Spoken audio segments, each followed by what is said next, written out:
Good morning, everybody. This is Diana Scott with Blue Castle IT Solutions. We're continuing our series on remote office and work from home. Oh, quick note, I'm working from home today myself, so there's a 90% chance that you're going to see some cats roaming around in the background. Hope you don't mind. But yeah, so we're going to continue our Think About Security series, our remote office series. And this episode today is Think About Security.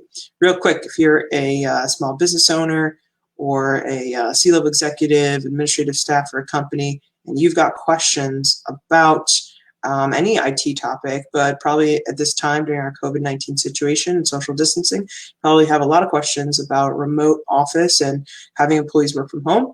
Please don't hesitate to email us some questions to info@bluecastleIT.com or head on over to go.bluecastleIT.com. And we'd love to hear from you. Love to be able to answer questions that we know people are eager to have the answer for. So I'm thinking about security. Okay, so I'm going to throw up some stats here. There we go. So shout out to Pax8 for a great consolidation of some information on this topic. But maybe you're a business owner and you've already reached a point where you are functionally working with your team. Okay, you've got your employees working from home and they are getting work done. You figured it out a way to convert your process and procedures so that you're able to get your work done at home. A lot of companies might stop at that functionality level. Okay, we got it working. We're doing business. That's all we need to think about. Wait a minute.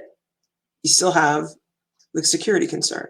Okay, so just because it's functional doesn't necessarily mean it's secure. And just because we're in a scenario right now where people are oftentimes having to work remotely from home, don't have any other options because of the COVID-19 situation, it doesn't leave business owners off the hook when it comes to protecting their client data or any other sort of obligations they have for maintaining and their data and maintaining secure practices. Okay, so some challenges of remote work in this area. And by the way, feel free to look at these benefits of remote work on the left-hand column, because certainly there are some great benefits for working remotely, and that usually involves like your employees feeling more productive, happier, focused when they're working from home.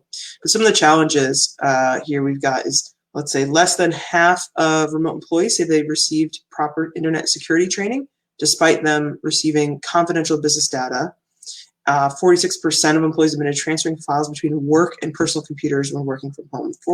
That's almost half. And 36% of organizations have dealt with a security incident due to an unsecured remote worker. Okay, that's pretty much 1 in 3. Just because it's functionally working right now for you doesn't necessarily mean that it's secure. And again, business owners, we have to continue meeting the standards of our industry when it comes to the security of the information that we handle on a day-to-day basis. So there's a lot of things to go into. I can't really deep dive into the whole security topic in a single video. I'm going to probably split things up. But one quick thought or idea on this would be, do you know whether your employees are working on networks that are secure? So employees are working from home. They're on their home Wi-Fi network, and they may or may not have good levels of security on that home Wi-Fi network. Okay, some people might have a Wi-Fi network that doesn't have a password on their Wi-Fi, so anyone can connect to it. Some people might have a very simple password. Okay, how many of your employees do you think might have a Wi-Fi password that's, password 123, easily guessable? And some people just may do some really silly things. We actually had a client once who reached out saying, someone has gotten a hold of my Wi-Fi password, and that's a very serious thing. This was a remote work from home user, and if somebody had access to their network, that's a really big security gap, a big risk. So as we investigated this issue, we're about to kind of lock everything down.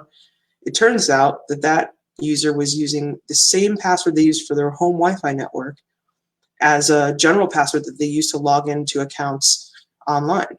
So when some of their online logon accounts, let's say for example, this isn't the case, but let's say for example, a Target.com login or a BestBuy.com, just kind of a personal login on a website, that password was exposed online, and they received kind of like a spam phishing attempt with their password in the subject line.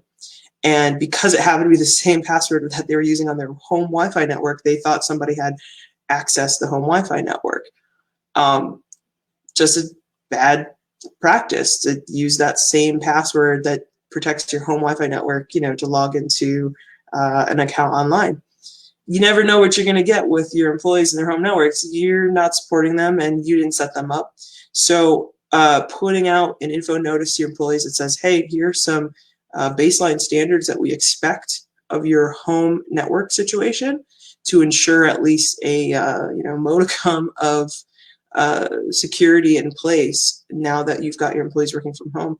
Just one example, but things that need to be thought about as a business owner, things to take into consideration. All right, so I'm going to wrap up this video for today. Again, head on over to go.bluecastleIT.com or info@bluecastleIT.com. Email us there if you have questions on this subject, because I think there's a lot of things to cover. There's a lot of things we can talk about, and I want to hear what you guys are interested in learning more about.